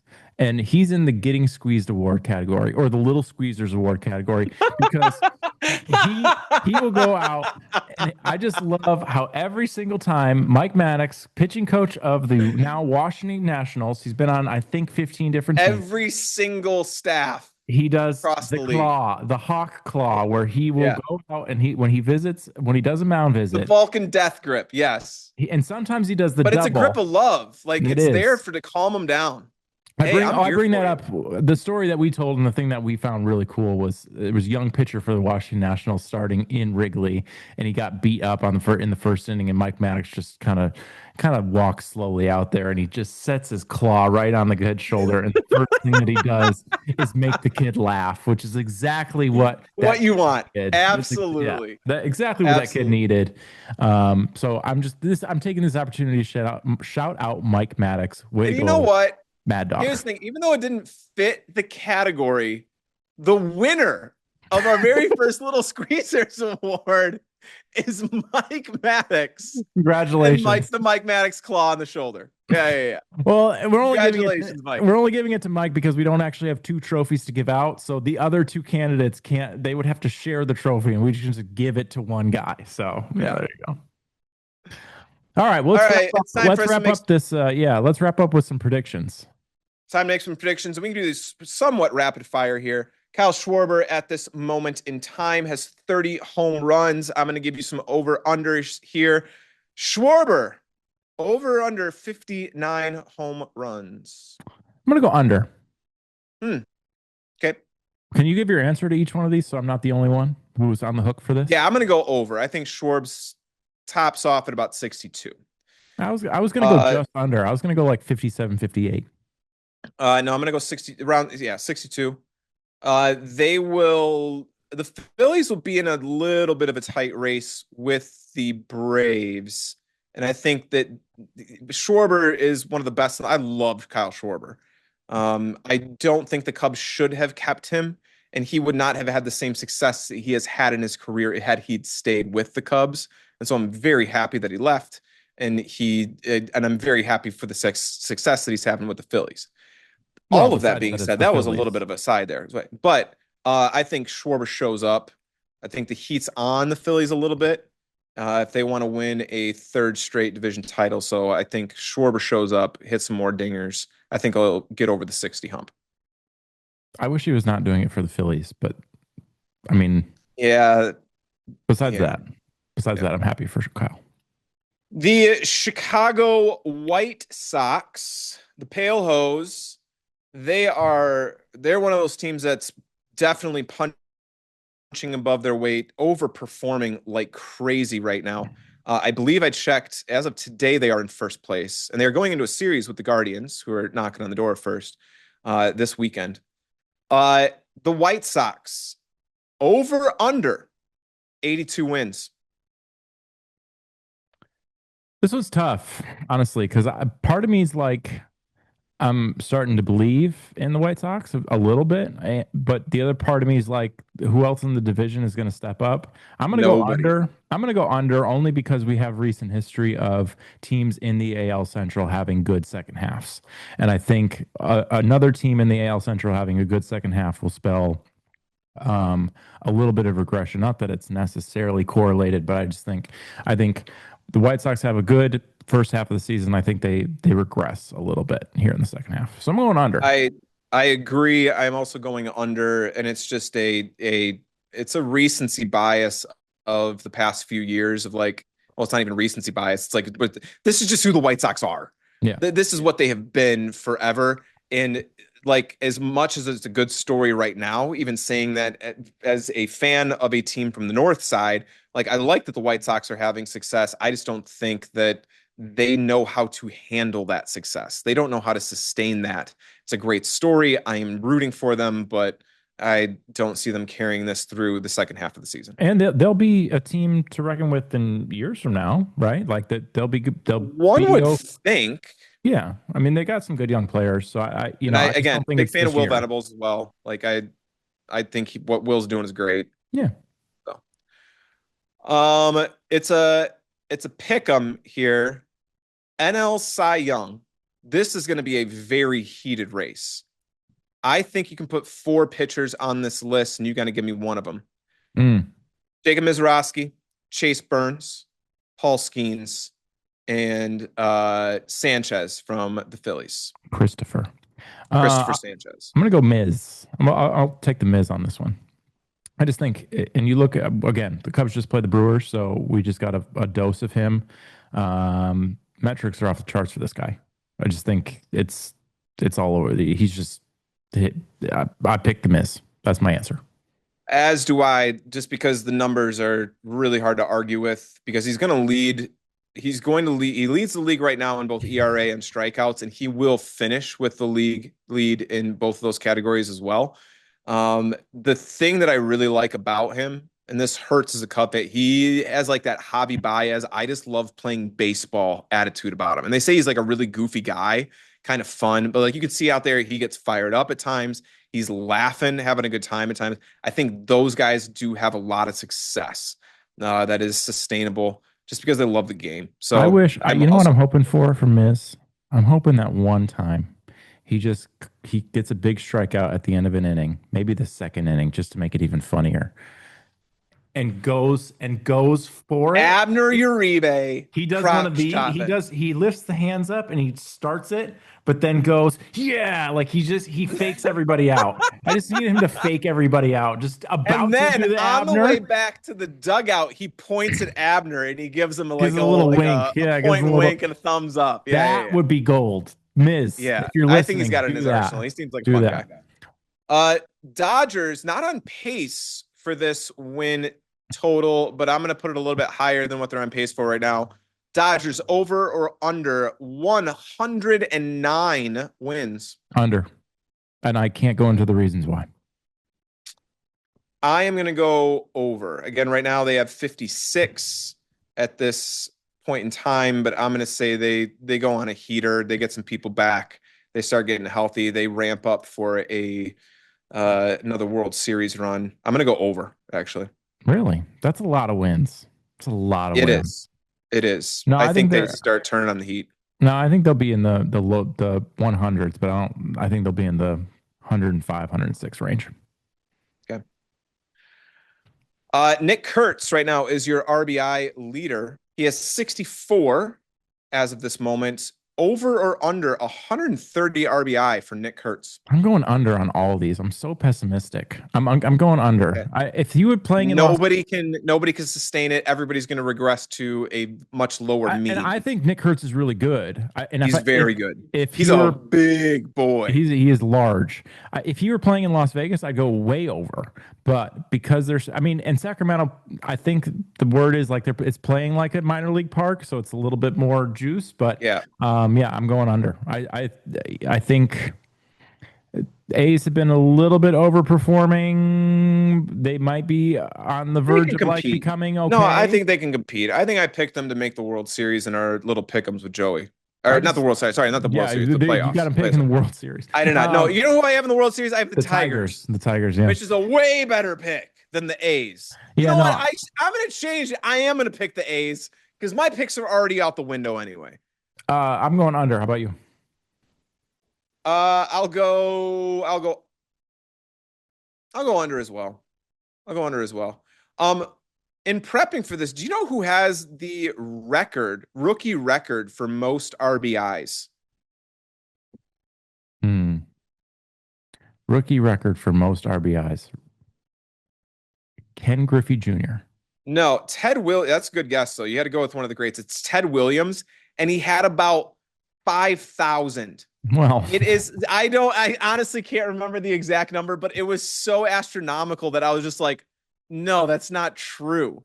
Like it was like 200 something. This is Like for another. what? This is for another podcast. Why were RBI numbers so much bigger? They were higher. Yeah, Back they in the were day. higher. Yeah. Hmm. Something to look into. We've already brought up the Miz. He's going to be our Cy Young winner in the NL, but Miz right now has 146 strikeouts. Can he make it to 280? Are you going over or under 280? I'll go over on this one. I'm going to be optimistic on this one. I think Miz has got it. I think Miz and has figured it out. I just think he's really good. I agree. I'm going over. Yeah. He gets really amped up. There was one game earlier this year, and he started off when he was facing the Cubs most recently. He threw the fastest pitch ever for a starting pitcher in the first at bat against PCA. I think the numbers for that one were 103, 104, 104. He threw 105.5. Yeah. And that is the fastest pitch ever for a starting pitcher. But there was a game, I believe it was earlier this year. He actually got stronger as the game went on, and he was throwing 103 in the ninth inning. Like that's just otherworldly. So kid's arm's gonna fall off. All right. All right. You're gonna give me who's winning each division. Go through the AL. We're gonna have to do some serious modifications here from our preseason picks, but go through the AL, then go through the NL. Just division winners. Go. Give me a second while I pull up, just because I don't want to miss any Not quite divisions. fair, but I'm gonna do this blind. All right. I'm gonna go with the New York Yankees in the AL East. I'm gonna go in the middle of their swoon right now. Going with them. I don't care. I'm going with the Guardians in the Central. I'm going with the Mariners in the West. Why don't you go through your American League teams before I go to the National League? Oh, you're not ready? The Yankees are really, really good, and I think they will rebound from. Yeah, Aaron Boone said it. Aaron Boone said they were really good. They're really free. Good. All I'm doing is quoting Aaron Boone. They're really freaking good. Yeah. So it's really, really hard to bet against them. However, Tampa hasn't let off the gas at all. And I think they're a good baseball team. Junior Caminero has just hit 6 home runs in 6 games, or he's hit a home run in the last 6 games. He's really good. He's putting up MVP type numbers. I don't think they have enough though to outlast the Yankees. So I'm just talking myself into the Yankees, I guess. So the Yankees will win the AL East. The Central is a mess. Actually, I would say that for the Central, first of all, the entire AL is a mess. The Central and the West in particular, though, nobody wants to win. Nobody wants to win those divisions. I think it's by default that the Guardians will take it just because they're the most steady, but that doesn't make them a good team necessarily. I hope that they have a little bit of it's a little bit neck and neck with them and the White Sox down the stretch. Surprisingly, the Twins are kind of in the mix. They'd have to do a little bit better in the second half of the season if they want to compete, but the Twins are actually kind of right there. I don't think the Tigers are going to have another 31-11 finish to a season the way that they did, and especially after they will get rid of Scooble, and so they don't have the firepower to kind of turn it on in the second half of the season. So I don't know. It's a 3-horse race between the Twins, the Guardians, and the White Sox, and because consistency plays, you kind of take the Guardians. History plays, consistency plays. That means the Guardians are going to win the Central. I couldn't name you a single player on the Twins outside of Byron Buxton. I don't think. Joe Mauer. Josh Bell. Josh Bell's been playing really, really well for him. I love Josh Bell. Wow. Josh Bell. Hmm. Yeah, and he's having a good year. Good He's for doing well. him. Good for him. Joe Ryan, you'd be a fan of Joe Ryan. Joe Ryan has a I lot know of the name. I know. Starting we pitcher. call He's we been call in. him Joe Dirt. Yeah, he looks a little grungy, but Joe Ryan's a lot of fun. Um, he has a lot of fun out in the field and in the dugout. I remember watching a game. Josh Bell puts one about like 2 feet from a home run. Thought it was going to be a home run. Guy's right at the wall, catches it. Josh Bell, makes the U-turn back into the dugout. He's in the dugout. Joe Ryan looks at him and he just goes, "More push-ups."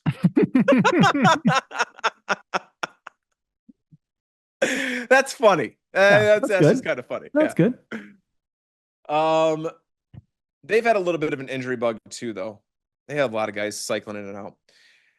The West, again, is another one nobody wants to win. The Astros have come on a little bit as of late. The Mariners are not as good as they should be. Like Right. the Mariners are not having the same year that they did last year. And Believe I've had therefore, that. I'm actually going to go with I'll go with the A's. I think the A's are going to figure it out a little bit.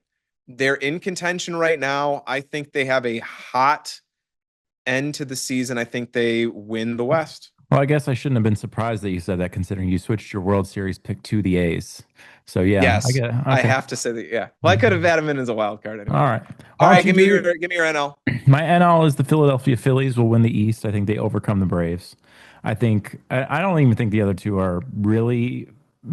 I think the Dodgers already clinched, and Yes. the Brewers are going to win. I just can't. I'm not even going to talk about the Cubs. I don't trust them, Nope. but the Brewers Nope. will win the The Central. Brewers will win. We are, yeah, it's the exact same down the line there. The Phillies will overtake the Braves. The Brewers will win, and they'll win for the next decade. As long as Pat Murphy's at the helm, they're going to win the Central. And then the Dodgers have already clinched. They've already won. All right. So there's our predictions for who's taking the divisions. Next question. Prediction for the year, end of the year.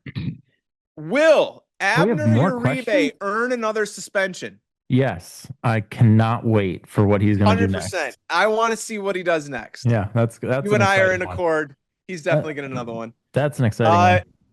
Last prediction here that I got, unless you want to throw some out there. Carlos Mendoza got fired last week, 2 weeks ago now, after the Cubs came in and just I think Steve whooped Cohen up on it, made him look like a little league team. Yeah, I think Steve Cohen listens to this podcast because I think he heard you ranting about how I think he does. Yeah. I think it's Steve. Give us money. Well, please. he's going to be mad at you. He's going to stop listening after he hears this. I did just kind of put his feet to the fire a little bit. I threw Steve under the bus a little bit. He said he was a bad guy to work for. I didn't say he was a bad guy to work for. I just said he is with that big of a. I believe my line was exactly with that big of a purse, you will automatically be the loudest voice in the room. That word for word, that was my quote. Well, I'm going to double check that. I'm going to cut what you actually said and put it right after to see if it actually matches up. Okay, that's fine. But anyway, next manager to get fired will be. I think there's only 3 candidates for this, and one of them I am like waffling to even put on as a candidate. So like my 3 candidates were Matt Cutraro for the Royals. Yes, he's on the list. I think he's the more obvious one. Yes. Don't think they had way higher expectations coming into this year, and they have fallen flat. I wouldn't say Kurt Suzuki would be on. He's only got a 1-year deal. So I was gonna say that's unfair. You don't fire a guy that is 1-year out the deal. door That anyway. doesn't make any sense. No, that poor guy. Well, actually, now I'm looking at the standings again. I don't know if I can come up with 3. Like I've got one other one, but I want to save it because I don't know if I even want to put him on the list. But like Baltimore, it's not Brandon Hyde anymore, and they're going to give that guy another year.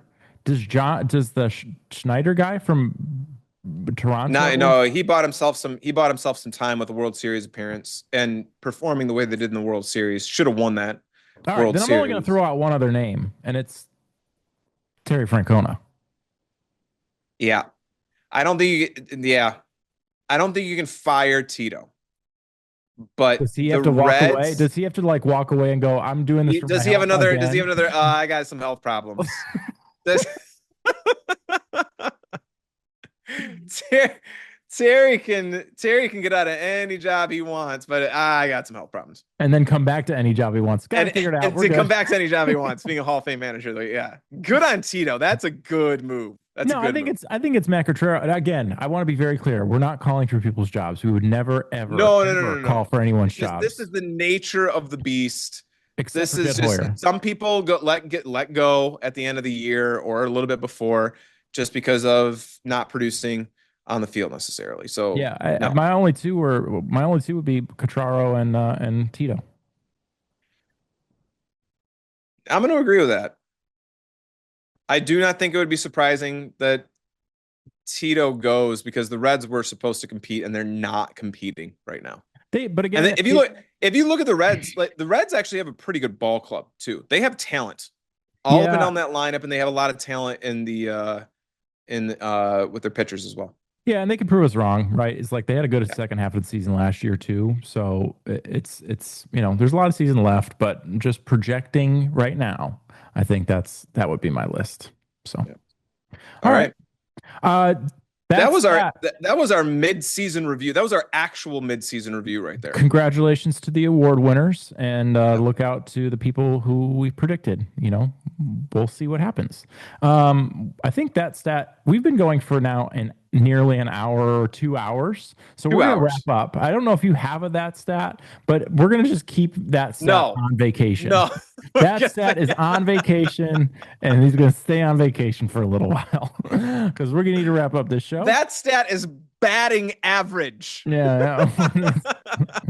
I think we already covered that. Um, so, wrapping up the show, thank you for listening. This has been another episode of the Basement Cut Podcast. I even forget. This show has been going on for so long, I can't even remember what I say. You have been listening to another. Eddie, too short shorts. You have been listening to another 2 hours of podcasting from us morons, and it is your fault. So You people are getting a mid-season award too. thank you for listening. Our executive producers are Eddie, the head of the Jackson Dart and Anne Hathaway Social and Pleasure Club, Alizade. Our other executive producer is Christian Too Short Shorts, about to be a father. Oh, I thought it was Eddie. It was too short shorts. I'm not listening during these anyway. I'm staring off in the distance. Yeah, Christian Too Short Shorts, about to be a father. Quack, quack, quack, Mr. Ducksworth. Congratulations, Christian, on your impending fatherdom. Alizade. Our producer is Philip Airtime. Our researchers are Need a Lot More and Dustin Shells. Our personal trainer is B.O. Problem. Our staff therapist is Amanda Hug and Kiss. Our head of our romantic movie division is Hey Would You Cuddle Me. Our director of gray disputes is Viola Fuss. Our dermatologist for teenagers is Don Pickett.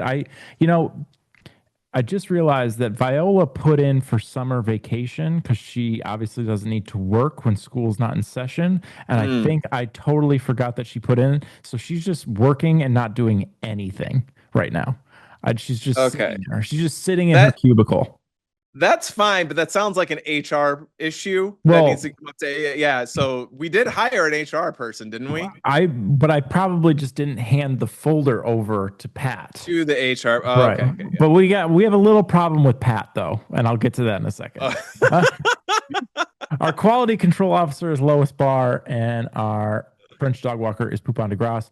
Our human resources manager is Pat Matukas, but he tried to hire an assistant, and her name was Hanky Panky, and I said no. I said you can't do that. That one's too on the nose, Pat. I can't. I said, Pat, we too need on the nose. We need to revisit the hiring qualifications for this show.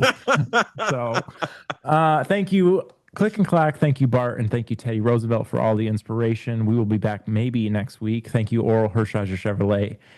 Oh, Chevy. And Legends Attic for sponsoring the episode. We'll talk to you next week. Oh, I already waved. It's over. I already waved. What? Take it back. We will, just as a special note, we will be doing we will be live. We're not going to be doing live because we're not going to live. Andy and I will be in the same place for Yeah. 2 episodes likely later this month. So make sure to tune in because the chemistry is, while the chemistry is, It's even worse it's when gonna we're be, together in the it's same pretty room. bad Yeah, yeah. now. It's pretty If you bad think now. this is bad, just you wait and tune in at the Just end of the month. just wait until we're in our mom's basement with no lights and maybe one microphone, and we're gonna see how that goes. So good luck. Tune in And for that. we paused our game of Monopoly to then film the podcast. Our mom is gonna be like upstairs yelling at us. It's gonna be flashbacks. There's gonna be a lot of going on. Mom, Yeah, we're taping a it's podcast. really bad. It's gonna be really Yeah, bad, it's gonna be and awesome. you're gonna want to tune in It's because it's gonna be gonna, awesome. You're gonna yeah. want to, yeah, So absolutely. check it out. Again, Legends Attic YouTube page for a bunch of fun content, including this podcast. So talk to you later. Thanks. I'm waving.